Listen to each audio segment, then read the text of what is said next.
또 귀한 고백처럼 들려지는 것 같습니다. 귀한 찬양 감사합니다. 자, 오늘 고린도후서 5장 17절 말씀으로 그리스도 예수 안에서라는 제목으로 함께 나누고자 합니다.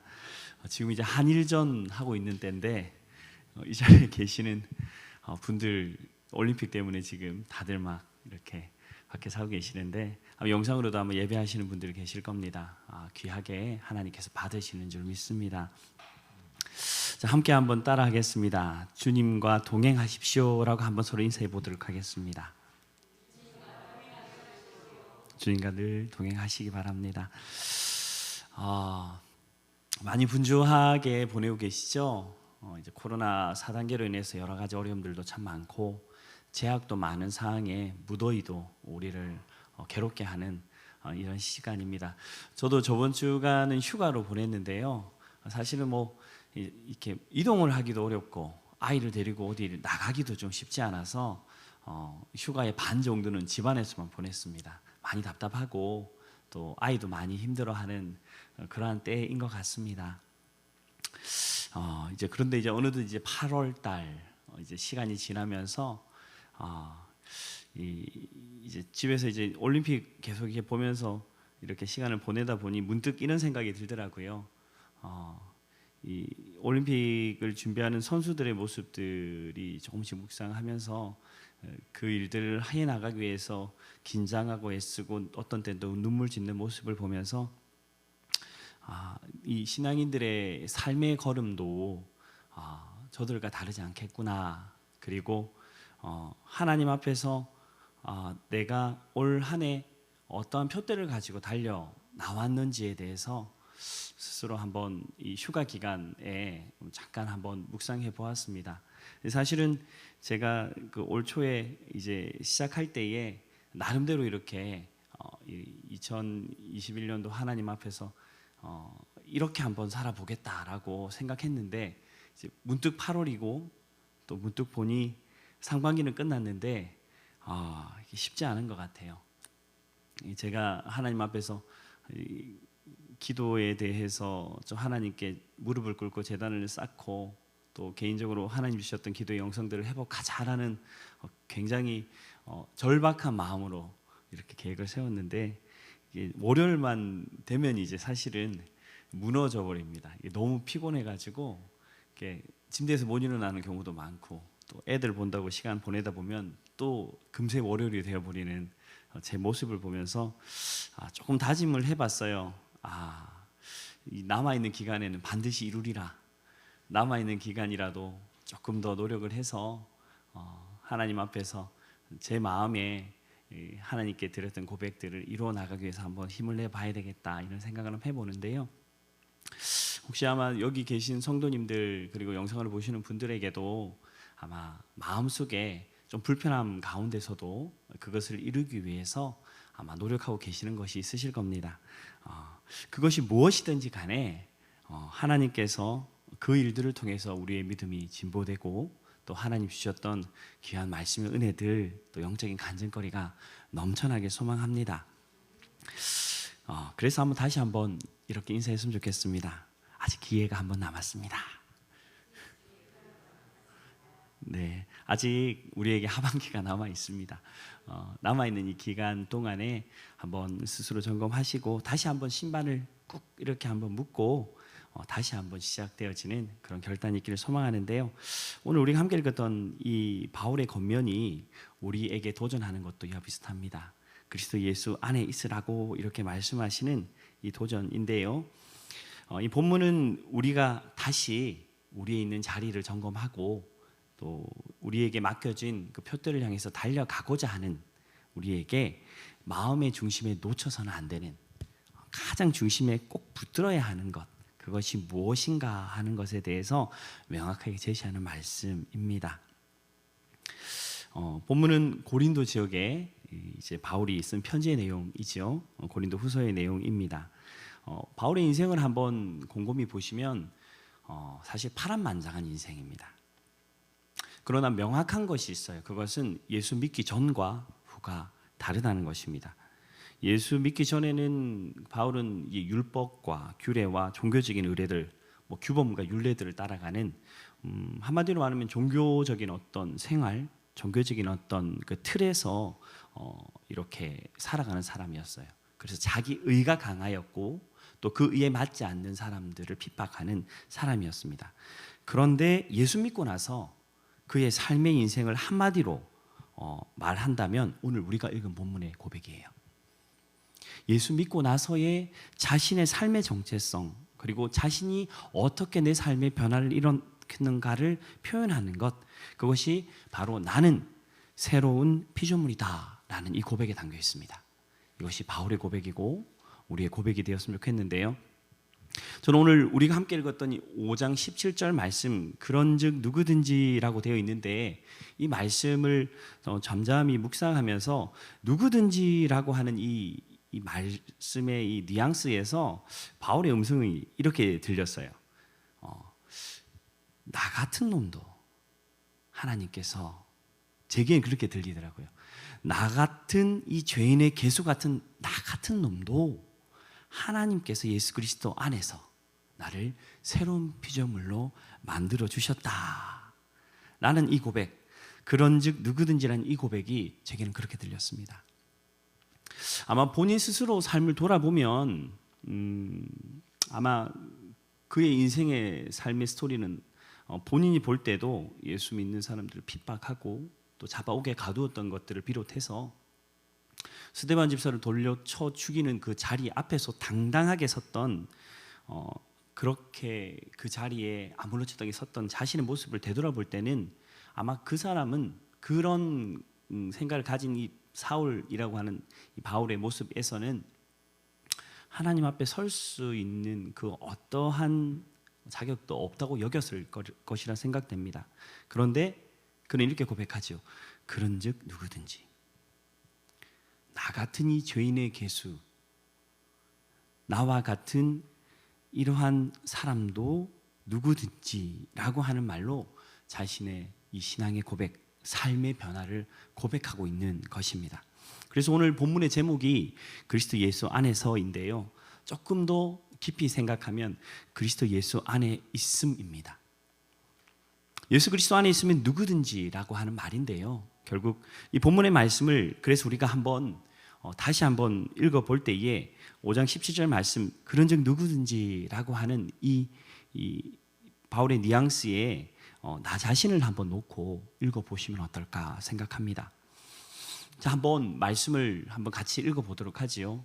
그리고 그런즉 누구든지라고 하는 그곳에 나를 놓고 한번 읽어보겠습니다. 함께 읽습니다. 시작.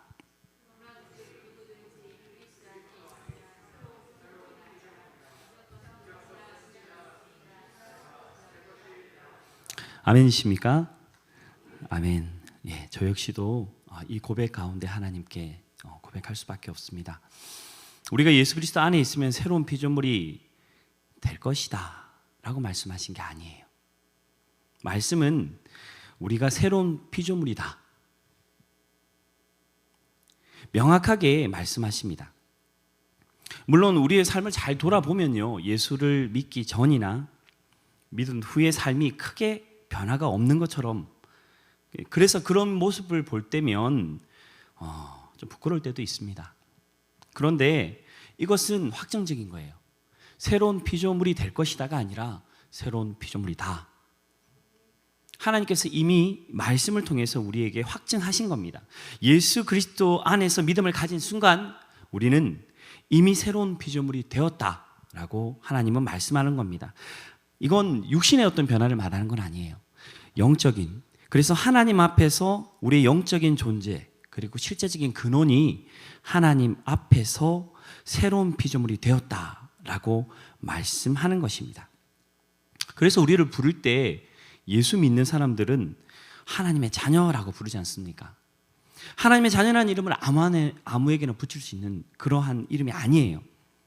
우리를 왕 같은 제사장이라고 부르지 않습니까? 예수 그리스도를 믿는 자들의 존재가 죄와 사망의 권세에 놓여서 그렇게 묶여 있었던 우리가 예수를 믿는 순간 왕과 같은 존귀한 제사장의 모습으로 하나님께서 우리를 그렇게 새로운 피조물로 여겨주시고 아니 여겨주시는 것에 그치는 것이 아니라 실제로 우리를 그러한 존재가 되었다라고 확증하시는 말씀. 이 말씀의 기초 위에 우리가 서기를 주님의 이름으로 축원합니다. 이러한 변화, 이러한 고백, 하나님의 말씀은요 변하는 것이 아니에요. 이건 결코 변하지 않는 겁니다. 이것은 결코 변하지 않아 하나님을 믿는 하나님의 자녀들의 믿음의 터전이 되는 것입니다. 말씀은 그래서 우리에게 몇 가지 이러한 고백을 가진 자들, 그렇게 하나님 앞에서 새로운 피조물이다 라고 고백하는 자들에게 우리의 마음속에 가져야 할 몇 가지 고백들을 더 말하고 있는데요, 이것은 새로운 피조물이다 라고 한 말 속에 담겨있는 두 가지 의미가 그 내용입니다. 이 말은 무엇이냐면 내가 누구냐 라고 하는 내용이기도 하고요, 또 하나는 하나님은 누구시냐 라는 질문에 대한 내용을 새로운 피조물이다 라고 하는 내용에 담고 있습니다. 사랑하는 성도 여러분, 우리는 어떻게 하나님의 자녀가 되었습니까? 은혜로 되었습니다. 우리는 은혜로 하나님의 자녀가 되었고, 은혜로 우리는 의의 자녀가 되었고, 그리고 은혜로 상속받는 자가 되어 하나님께서 우리를 만드시고 하나님께서 우리의 어떠한 노력이 아닌 주 예수 그리스도의 피값으로 이 모든 것을 우리에게 주셨다는 것을 우리는 믿음으로 얻었습니다. 아멘이시죠? 그것이 우리에게 중요합니다. 왜냐하면 하나님께서 우리의 창조주 되신 것과 하나님께서 우리의 삶의 주관자 되어 주셨다는 그 고백이 오늘 새로운 피조물이다라고 하는 고백 속에 담겨 있기 때문입니다. 이것들이 우리 인생에 대해서 한 가지 명확하게 말하는 것은요, 우리의 삶의 모든 것이요 하나님의 손과 하나님의 날개 아래 있을 때만 우리는 참된 위로와 평안과 안식을 누릴 수 있다는 것입니다. 때때로 우리가 잠깐 우리의 기쁨을 위해서 무언가 선택할 때가 있어요. 그런데 기억하십시오.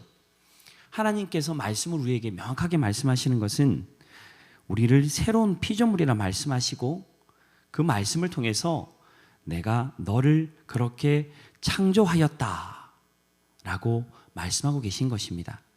때때로 내가 하나님을 떠나서 내가 원하는 것, 내가 기뻐하는 것을 쫓아갈 때가 있지만, 그것이 나의 기쁨이 되고 평안이 되고 즐거움이 될 거라고 착각하며 나가지만, 그때 우리가 기억해야 할 것은 나를 창조하신 하나님의 손 안에, 그 날개 아래 거할 때만이 우리는 참된 쉼과 안식을 누릴 수 있다는 것입니다. 또한 이 창조자 하나님에 대한 인식이 우리에게 필요한 이유가 있습니다. 그것은 우리가 하나님을 나의 창조자로 고백할 때만이 우리의 삶의 주권을 하나님께 내려놓을 수가 있어요. 창조에 대한 이 고백들은 그래서 굉장히 중요합니다.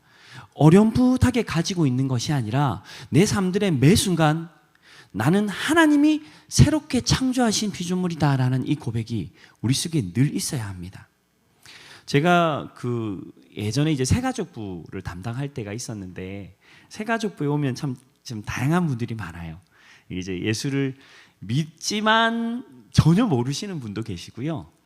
어떤 분은 이제 전도를 당해서 오셔가지고 이제 저하고 논쟁하시는 분도 계십니다. 그럼 이제 분들이 저한테 이렇게 물어보세요. 하나님 왜 믿어야 돼요? 이렇게 물어봐요, 저한테. 하나님 당최 왜 그럼 예배 왜 해야 되는지 막 이렇게 물어보시는 분들이 계신데, 제가 그때마다 이제 그분들한테 이제 설명하는 이제 전제로 까는 게 창세기 말씀인데요. 이제 하나님께서 우리를 창조하실 때 흙으로 만드시고 그 코에 생기를 하고 이렇게 불어넣어서 우리는 사람이 되게 하셨다라고 이제 말씀을 일단 기초로 해서 그분들하고 대화를 할 때에 이렇게 말씀합니다. 우리가 어떻게 하면 가장 행복한가? 그렇게 우리는 창조된 존재인데 그러면 우리는 어떨 때 가장 행복할까? 우리를 창조하시고 우리에게 생기를 불어넣어 주신 그 하나님을 만날 때 우리는 가장 행복합니다 라고 이렇게 제가 가르쳐 드려요.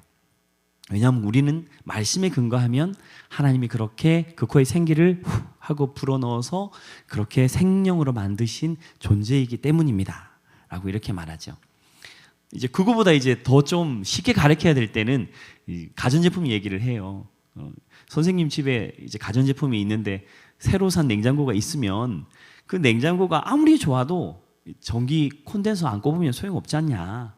전기를 꼽아야 그것이 좋은 냉장고로 사용되는 거 아니겠습니까, 선생님? 이라고 얘기하면 알아들으세요. 똑같아요.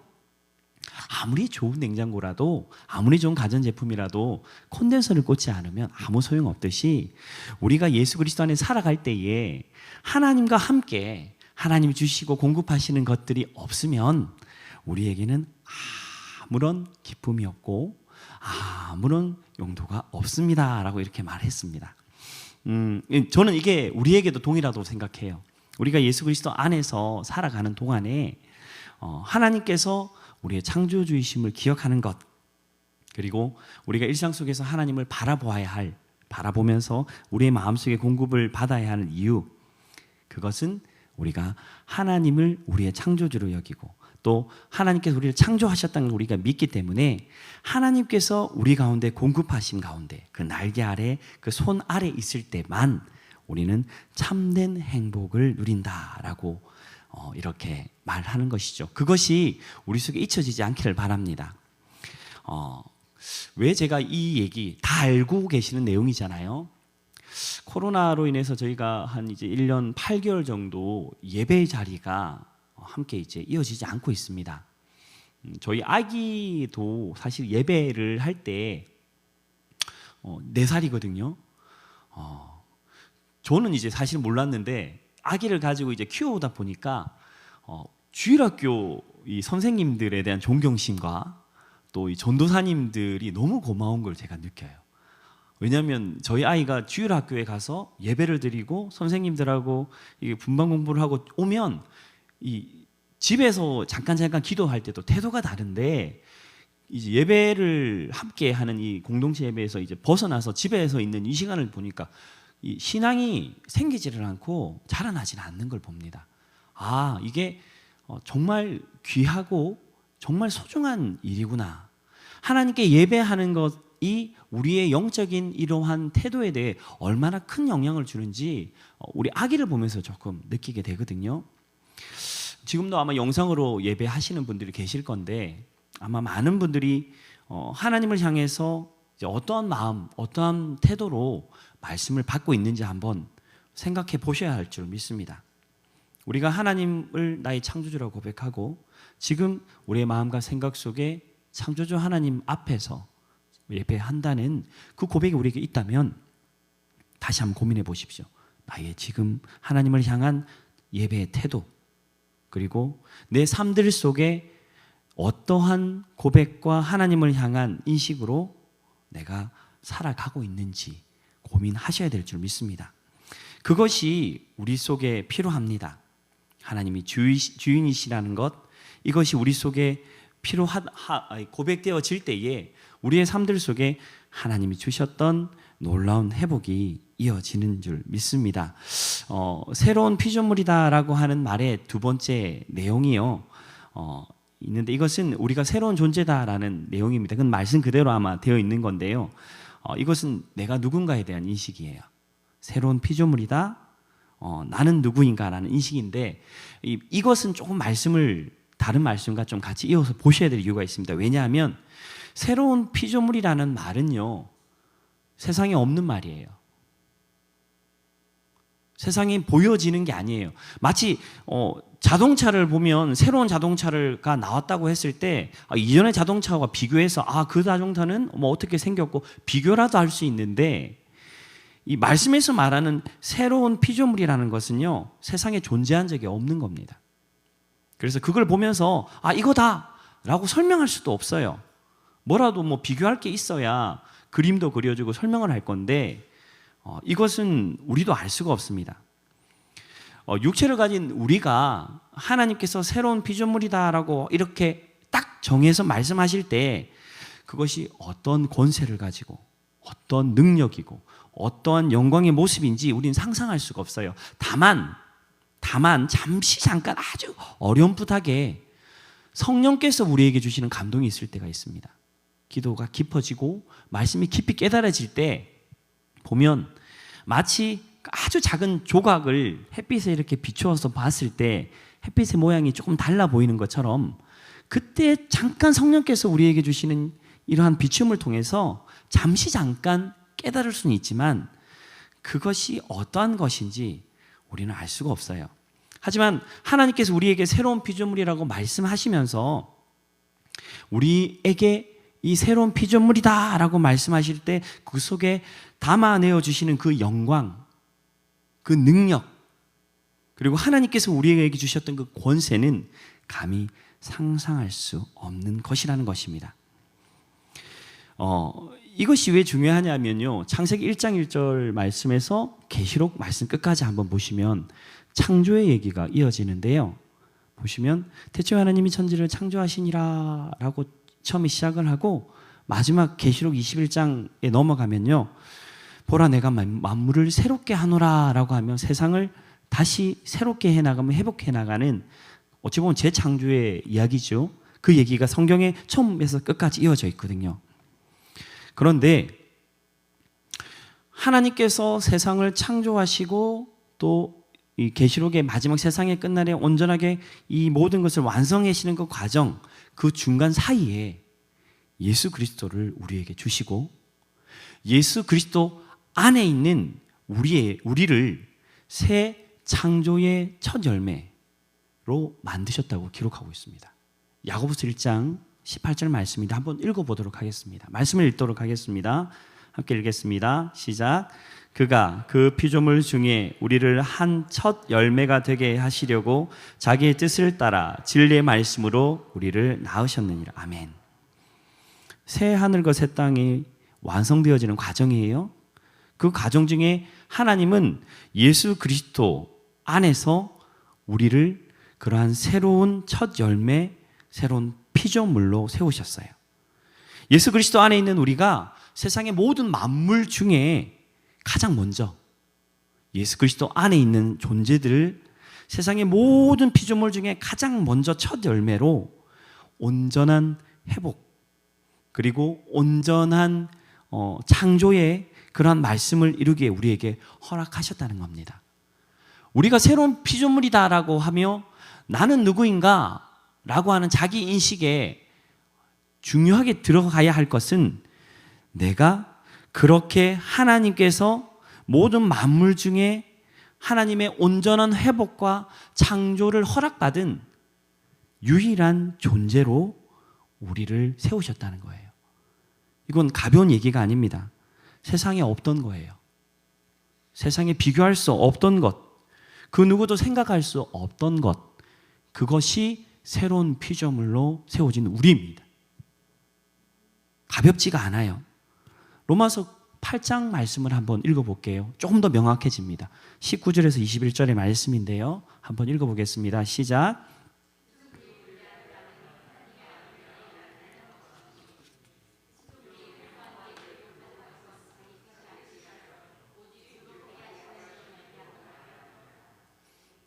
(21절까지) 같이 읽겠습니다.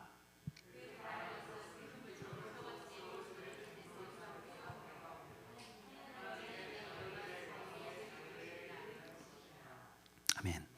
말씀 보세요. 죄로 인해서 세상이 하나님과 단절됐습니다.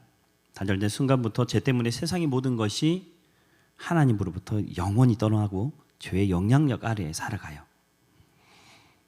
그 모든 피조물들, 죄로 인하여 그 영향력 속에 살아가는 그 모든 피조물들이 바라고 고대하는 것, 그것이 단 하나, 하나님의 온전한 회복이었습니다. 그 첫 열매가 오늘 본문의 말씀 19절처럼 하나님의 아들들이 나타낸 것이니 라고 하는 말로 하나님의 새로운 피조물 된 우리의 존재가 무엇인지 잘 설명하고 있어요. 예수 그리스도께서 이루어내신 이 새 창조가 세상 모든 만물들이 그렇게 갈망하고 고대하던 일이다라고 명확하게 증언하고 있는 것입니다. 사랑하는 성도 여러분, 우리가요, 우리의 존재가 그냥 그렇게 가볍게 새로운 피조물이다, 나는 새로운 피조물이다라고 5장 17절 말씀을 암기도 하고 이야기는 하지만 그렇게 가벼운 얘기가 아닙니다. 우리의 존재는 우리가 생각하는 것보다 훨씬 더 깊이 있고 하나님께서 주신 권세와 그 영광과 그 하나님의 능력을 담아내는 존재, 그러한 존재로 하나님 우리에게 허락하셨다는 거예요. 이건 말로 설명할 수 있는 게 아니에요. 결국은요, 우리 생각보다 더 크시고 그 놀라우신 하나님께서 이 세상을 회복해 나가시는 그 크신 능력 속에서 우리를 그렇게 온전한 피조물로 살아가게 부르셨다는 겁니다. 피조물이다라고 명확하게 끊어내셨다는 거예요. 비록 사실 우리가 연약하고 잘 넘어집니다. 그것 때문에 우리가 정말 나는 왜 이럴까 자주 넘어지기 때문에 그런 생각이 들 수 있지만, 하나님께서 회복하신 그 실제적인 그 모습과 능력이요, 회복은 우리의 생각보다 더 크고 놀랍다는 것을 기억하시는 여러분 되길 소망합니다. 이러한 고백을 그래서 저는 이렇게 계속 고백하시길 바라요. 나는 새로운 피조물이다 라고 이렇게 말하는 것, 그리고 이것을 우리의 마음속에 결단하는 것이 필요합니다. 왜냐하면 나는 새로운 피조물이다 라는 것을 인식하는 것이 우리 속에 회복을 가져주기 때문이에요. 우리를 회복시킵니다. 우리를 다시 하나님 앞에 일어서게 하는 놀라운 힘이 있어요.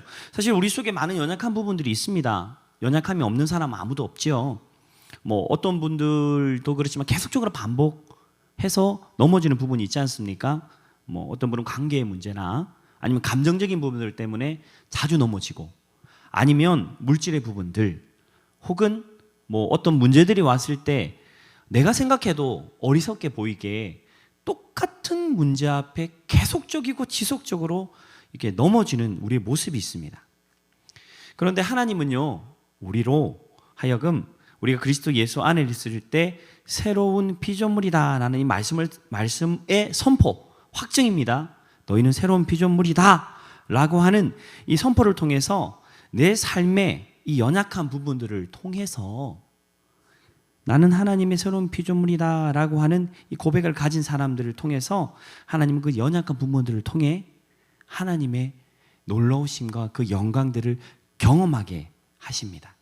그 일들을 통해서 넘어지지 않고 그 넘어진 자리에서 하나님을 바라볼 때에 하나님을 더 깊이 경험하고, 또 하나님이 새로운 피조물에게 주신 영광과 권세와 능력이 무엇인지 계속적으로 깨닫게 하시는 것입니다. 제가 그래서 회개라고 하는 걸 되게 자주 고민하고 생각해요. 회개하는 일들이 우리 속에 계속 일어나야 합니다. 근데 이제 단순히 내가 하나님 이거 잘못했어요, 하나님 용서해 주세요라고 하는 이것이 회개의 모양일 수는 있지만 회개가 주는 능력은 될 수 없습니다. 그걸로 다 표현하지 못해요. 회개가 가져오는 능력은 그 과정을 통해서 내가 하나님 앞에 어떠한 존재인지 다시 바라보게 합니다. 내가 계속적으로 하나님 앞에 무너지는 자리에서 나는 새로운 피조물, 하나님께서 주신 권세와 영광과 능력을 가진 존재라는 것을 인식하는 자에게 이 회개는요, 내가 회복해야 할 나의 정체성을 계속적으로 떠올리고 내 삶들 속에 소망하게 하고 선포하게 하고 기억하게 합니다. 회개는 그래서 우리를 회복시킵니다. 단순히 하나님 잘못했어요라는, 그래서 내가 하나님 나는 이렇게 이 문제에 있어서 이 죄를 다시 짓지 않겠어요라는 회개라고 하는 큰 틀의 모양이 문제가 아니라 그것들을 통해 우리를 회복시키시는 하나님의 은혜와 능력이 회개에게 있다는 겁니다. 그래서 저는 우리가 하나님 앞에 끊임없이 이 회개라는 것을 통해서 내가 어떠한 존재인지 인식하시기를 소망합니다. 그렇게 하나님께 나가셔야 돼요. 하나님 잘못했습니다라고 이야기하는 것, 거기서 멈춰서는 안 됩니다. 내 본질이 무엇인지 말씀을 통해 다시 깨닫고 그 높은 표대를 향해서 하나님께 간구하며 나가는 첫 스타트 라인이 회개해야 할 줄 믿습니다. 조금 그래서 제가 이게 좀 어려울 수 있다고 생각을 했어요.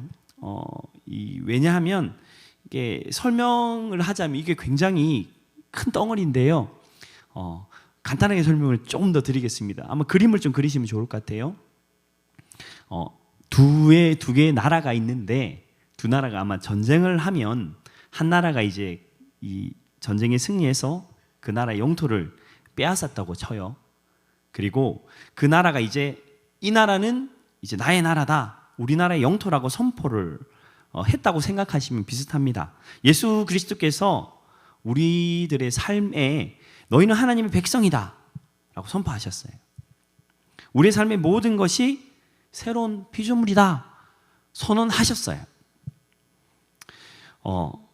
법적으로 그리고 모든 것을 봤을 때도 이제 이 모든 영토가 이제 이긴 나라의 것이고 하나님께 선포하셨기 때문에 하나님 나라의 것이고 하나님 나라의 소유고 하나님의 영향권 아래에 있는 영토이고 모든 것입니다. 맞죠?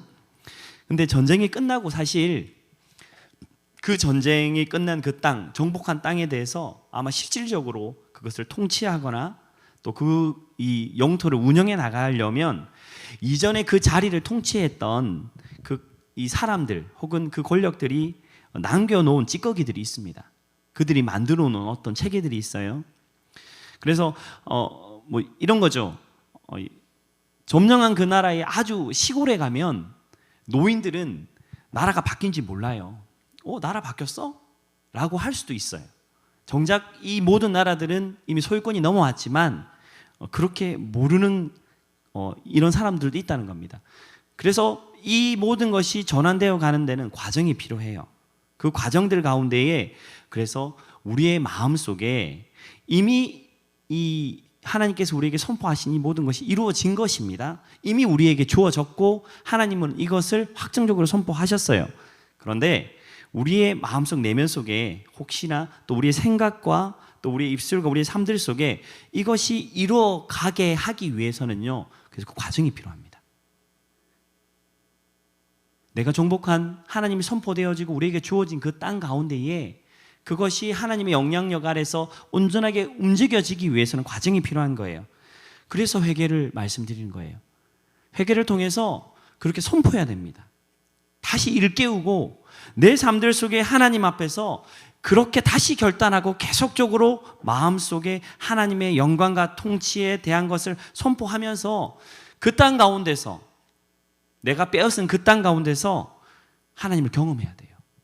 경험해 나가는 과정이 필요해요.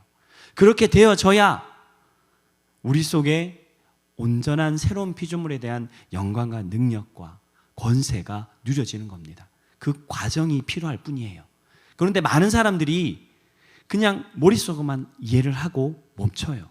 난 새로운 피조물이구나. 끝. 그래서는 안 됩니다. 내 삶들 속에 이러한 계속적인 도전과 선포가 필요한 이유예요. 그렇게 되어야 내 속의 삶의 영향력이 하나님의 영향력이 하나님의 능력이 하나님의 권세가 새로운 피조물에게 주어진 것이 우리 속에 드러나는 겁니다. 이것이 능력 있는 승리하는 그리스도인의 모습이에요. 멈춰 있으면 안 돼요. 우스갯소리로 작심삼일도 계속 반복하면 된다. 포기해도 계속 반복하면 된다고 하는 말도 있잖아요. 포기하지 않으면 돼요. 근데 포기하지 않으려면 계속 인식을 해야 돼요. 선포해야 돼요. 그리고 기억해야 돼요. 우리의 삶들 속에 연약함을 보면 사실 참 부족하지만 제가 말했잖아요. 작은 유리 조각으로 햇빛을 비췄을 때 보이는 아주 희미한 것들밖에 우리는 모른다고 합니다. 그러나 그것을 이렇게 비춰가는 과정들이 계속 반복되어 가면서 우리는 하나님의 영광을 더 깊이 깨닫게 되는 거예요. 그것이 우리 속에 일어나야 될 줄 믿습니다. 그러한 것이 신앙의 삶이에요. 기도하는 목적도 예배하는 목적도 하나님을 경험하는 거지 않습니까? 우리의 삶들 속에 우리 일상 속에 하나님이 이 모든 것들 가운데 하나님이 너희에게 모든 땅에 권세를 주셨다고 하시고 너희가 땅에서 매면 하늘에서 매인다고 하셨던 그 모든 약속이 이 땅 가운데 이루어지는 것을 보는 것이 신앙이지 않습니까? 그렇게 삶을 살아가는 우리가 되어야 된다는 거예요. 그러면 우리 속에 진정한 자유가 시작됩니다. 우리를 묶고 있었던 옛 것들이 떠나가요. 그리고 그 떠나간 자리에 하나님의 통치가 임하는 거예요. 아까 나라의 이야기 했죠. 남아 있었던 여러 가지 시스템과 체계들이 여전히 있지만 그걸 선포하고 그 부분들에 대해서 인식하고 하나님의 것들을 경험하는 그 땅마다마다 하나님의 통치가 실제로 일어나면 그 통치 가운데 질서가 생기고 하나님의 진정한 자유가 일어나는 거예요. 이게 요한복음 8장 32절 말씀입니다. 진리를 알지니 진리가 너희를 자유케 하리라. 아멘이십니까? 하나님의 말씀이에요. 우리의 삶들 속에 여전히 육신의 생각과 육신의 정욕이 있다라고 생각한다면 아니요. 하나님 우리에게 이미 우리의 영적인 상태와 우리의 본질적인 상태는 선언을 하셨어요. 새로운 피조물이라고요. 육신의 생각과 육신의 정욕이 더 이상 우리를 묶을 수 있는 우리의 존재가 아닙니다. 우리는 그러한 존재가 아니에요. 거부하십시오. 하나님의 말씀 앞에 우리는 온전히 붙들린 자로 이 땅의 삶을 살아갈 권세와 능력을 가진 자들입니다. 그러한 권세와 능력을 가진 자로 이 땅의 삶을 살아갈 때에 우리는 참된 자유와 권세를 누리고 살아가는 거예요. 진리가 너희를 자유케 하리라. 이것이 우리 속에 선포된 말씀입니다. 말씀을 받으십시오. 말씀을 먹으십시오. 그리고 말씀을 믿으십시오. 신앙의 삶, 우리의 삶의 여정은 그러한 새로운 피조물의 삶입니다. 제가 목회자로 사실은 사람들을 이렇게 거의 한 10수년 동안 많이 만나면요, 좀 다양한 사람들이 많은데 즉 만나다 보면 사실 많은 분들이 과거의 상처에 매여 있는 분들이 많아요. 극복이 되지를 않습니다. 과거에 받았던 상처, 부모로 인해서 받았던 상처나 버림받았던 상처들, 또 사람들로 인해서 관계로 인해서 받았던 상처에 묶여가지고 지금 현재 삶을 살아가는 그들의 모습들조차도 영향을 받아서 고통과 괴로움 속에 있는 사람들을 많이 봅니다. 슬퍼하고 그것에 발목 잡혀서 내 사랑하는 가족들에게도 벽을 치고 살아가고 사람들에게 다가가지 못하는 연약함들이 있습니다. 우리가 새로운 피조물이 되었다라고 하는 이 말을 통해서 우리를 새로운 존재로 하나님께서 만드셨는데, 하나님은요 너희가 새로운 피조물이다 라고 말씀하시는 그것을 통해서 원하시는 것이 있어요. 우리가 하나님께서 새롭게 만든 피조물로서 그 생명 가운데 하나님께 허락하셨던 그 열매들과 맛들, 하나님을 알아가는 즐거움들, 하나님의 풍성한 것들을 우리가 맛보기를 원하시는 그것이에요. 그런데 과거에 묶여 있으면요, 과거의 것들에 여전히 묶여 있고 예전의 것들에 여전히 묶여 있어서 자유롭지 못하면 하나님께서 우리에게 주신 새로운 피조물로서 창조로서 주신 그 기쁨들을 맛보지 못합니다. 이전 것은 지나갔으니 보라 새 것이 되었도다. 아멘이십니까? 회개가 능력이에요. 끊어내셔야 돼요. 하나님 앞에서 이것을 선포하면 그 과거의 묶음들을 뛰어넘는 돌파의 능력을 얻게 됩니다. 여전히 우리 속에 이러한 두려움들이 있어요. 하지만 우리 속에 있는 이 무너짐의 경험들, 아픔들 여전히 있지만 묶이지 마십시오. 하나님은 이미 우리를 새로운 피조물이다 하시고 그 가운데 예수 그리스도 안에 있는 우리로 하나님의 영광을 보이시고 그 모든 것 가운데 하나님은 우리를 승리하게 하시려고 결정하셨다. 이미 그것이 확정이다 라고 하는 기억하시는 여러분들에게 소망합니다. 그래서 오늘 우리 함께 읽었던 고린도후서 5장 17절 2절 말씀을 보면요, 이러한 새로운 피조물들은 어떤 사람인가에 대해서 14절, 15절 이 두 절로 설명하고 있는데요, 14절 말씀을 한번 보시죠. 한번 읽어보도록 하겠습니다. 시작.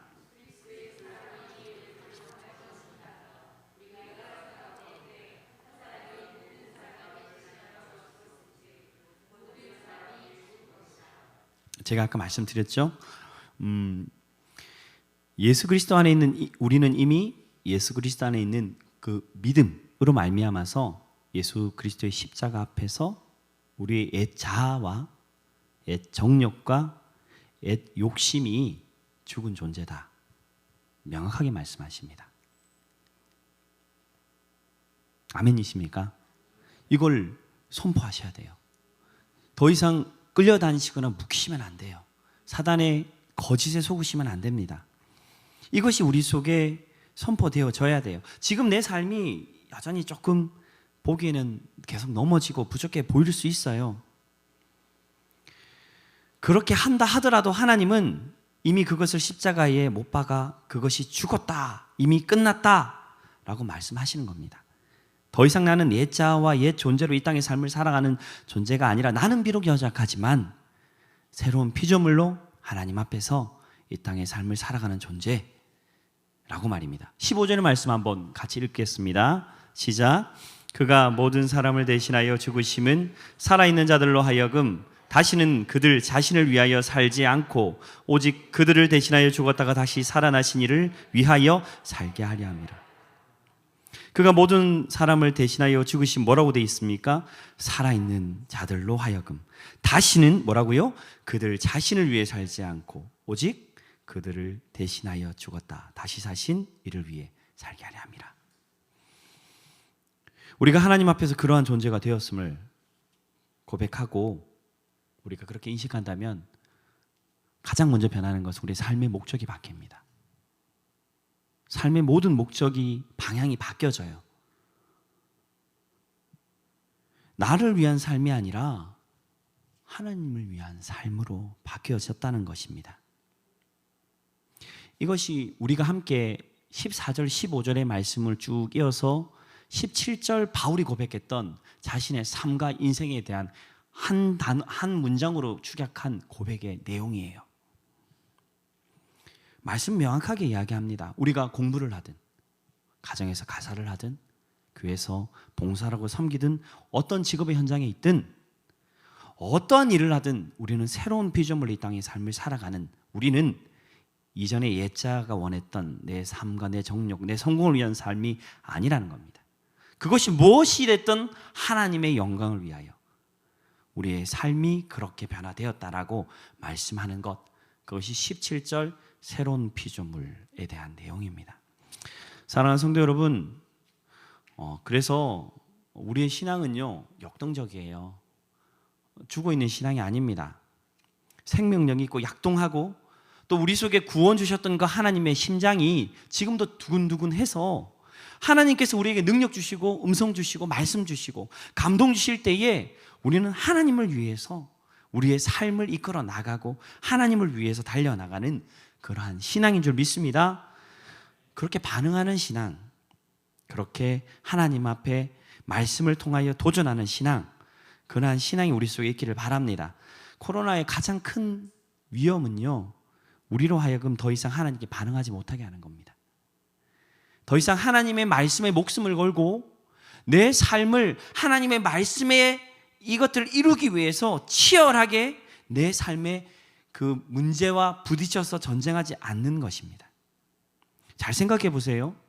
우리가 말씀을 듣는데 어떤 사람은 말씀을 통해서 그 말씀을 지키기 위해 치열하게 전쟁하는 사람이 있어요. 그리고 그것이 이기든 지든, 질 때도 있고 이길 때도 있습니다. 그러나 그렇게 하나님의 말씀 앞에 치열하게 싸워본 사람과 말씀은 듣고 알지만 단 한 번도 말씀을 위해서 자신의 상황 속에서 치열하게 전쟁해보지 한 적이 없는 사람의 신앙이 같을까요? 같을 수 없어요. 신앙의 지경이 다르고 깊이가 다릅니다. 그가 경험한 능력이 다르고 하나님의 권세가 다르고 그가 생각했던 하나님의 크기가 다른 겁니다. 야고보서 2장 17절의 말씀이 이같이 행함 없는 믿음은 그 자체가 죽은 것이라 라고 말합니다. 살아 계십니까? 영상을 통해서 우리의 삶들 속에 하나님을 향한 살아있는 신앙, 그것, 말씀을 지키기 위해 말씀 한 구절 가운데 치열하게 싸워나가는 이유는요, 우리가 그렇게 해야 될 이유는요, 우리가 하나님 우리에게 허락하신 새로운 피조물의 영광을 맛보기 위함입니다. 하나님 우리에게 약속하신, 그래서 하나님을 위해 살아가는 자들 가운데 우리의 인생 속에 하나님께서 그 능력과 권세와 영광을 우리의 삶들 속에 열매 맺게 하기 위한 노력입니다. 그것이 우리 속에 있는 것, 그것이 치열함이에요. 살아있는 신앙, 그렇게 치열한 삶을 살아가는 신앙이 우리 속에 있기를 소망합니다. 이제 상반기 모든 사역들 자 마무리하고 방학 중에 있어요. 이제 하반기 사역들을 하나님 우리에게 열어주실 터인데 우리가 정말 준비해야 될 것이 무엇인지, 이 코로나 시대 가운데 우리가 붙들어야 할 것들이 무엇인지, 또 하나님의 말씀을 지키기 위해 치열하게 싸워야 할 영역이 무엇인지 한번 곰곰이 생각해 보시기 바랍니다. 이러한 치열한 고민들이 우리를 변화시켜요. 우리가 어떻게 하나님이 우리를 변화시킬지 모릅니다. 사실은 우리는 몰라요. 하지만 하나님이 만들어 놓으신 그 새 피조물의 영광을 하나님 반드시 그런 자들에게 맛보게 하실 줄 믿습니다. 그 열매를 우리 속에 허락하실 줄 믿습니다. 우리의 삶들 속에 그러한 고백들이, 도전들이 우리 속에 있기를 주님의 이름으로 축원합니다. 이러한 이 고백 속에서 사실 주님께서는 마지막으로 단 한 가지 믿음에 대해서 이야기하십니다. 예수님께서 이 땅 공생애를 사실 때에 우리에게 믿음을 요구하셨어요. 수많은 병자를 치유하거나 귀신 들린 자들을 자유케 하실 때 잘 떠올려 보십시오. 예수님께서 그들에게 요구하신 건 굉장히 단순한 거였습니다. 무엇을 준비하라, 너희의 경건이 어떠하냐, 너희의 의로움이 뭐냐라는 것 단 한 번도 물어보신 적 없어요. 단순하게 뭐라고 물어보셨습니까? 내가 이것을 믿느냐라고 물어보셨어요. 내가 이것을 믿느냐? 내가 보게 될 것을 믿느냐? 내가 걷게 될 것을 믿느냐? 내가 나을 것을 믿느냐? 그 믿느냐라는 이 단순한 질문 앞에 우리는 서야 합니다. 그리고 예수님이 우리를 향해서 물으신 질문 앞에 여러분 대답하셔야 됩니다. 네, 주님, 내가 믿습니다. 내가 십자가로 주님이 승리하신 것을 믿고, 내가 주 예수 그리스도로 말미암아 구원받은 것을 믿고, 주님으로 말미암아 내가 새로운 피조물이 되었다는 것을 내가 믿습니다는 이 고백이 우리 속에 있을 때 우리의 삶과 신앙의 모습은 반드시 승리하게 될 줄 믿습니다. 사랑하는 성도 여러분, 오늘 우리에게 주신 이 말씀들 다시 한번 기억해 보십시오. 단순한 말씀이지만 단순한 것이 아닙니다. 예수 그리스도 안에 있는 자는 새로운 피조물이다 라는 이 명확한 말씀 앞에, 그리고 이 질문 앞에 서셔서 하나님, 나를 다시 일으키시고 회복시키시고 내 삶이 연약하며 무너진 그 자리에서도 하나님이 나를 새로운 피조물이다 말씀하시고, 이전 것은 지나갔다 새로운 것이 되었다라는 말씀 앞에 소망을 얻는 귀하고 복된 우리 모두가 되기를 소망합니다. 말씀을 정리하고자 합니다. 우리의 삶들 속에 인생에는 질문을 던지세요. 하나님이 어떤 사람들 그걸 시험이다라고 이야기할 때도 있어요. 그러나 하나님 우리에게 질문을 던지실 때는요, 반드시 우리를 성장시키시고 하나님 앞에 온전케 하기 위하여 우리에게 던지십니다. 내가 믿습니다, 주여. 내가 이루실 것들을 믿습니다. 내가 새로운 피조물이라는 것을 믿습니다. 하나님 나를 온전케 하실 것들을 믿고 하나님 나를 선하게 인도하실 것을 믿습니다. 그렇게 내 인생을 이끌어 가신다는 그 고백을 가지고 오늘 본문의 말씀, 누구든지 나처럼 비참한 비천한 나라도 그리스도 예수 안에 있으면 나를 새로운 피조물이라 말씀하시는 그 하나님 앞에 온전히 서는 우리 모두가 되길 주님의 이름으로 축원합니다. 이 시간 함께 이 찬양의 고백으로 하나님께 나갔으면 좋겠는데요, 하나님의 꿈이 나의 비전이 되고 그 예수님의 성품이 나의 인격이 되고 성령의 권능이 나의 능력이 되길 원하고 바라고 기도한다라는 이 고백처럼 우리의 인생이 그렇게 주님의 꿈을 가지고 예수의 성품으로 성령의 권능을 누리고 선포하는 귀하고 복된 인생들 되길 소망합니다. 함께 이 찬양의 고백으로 주님께 나갑니다.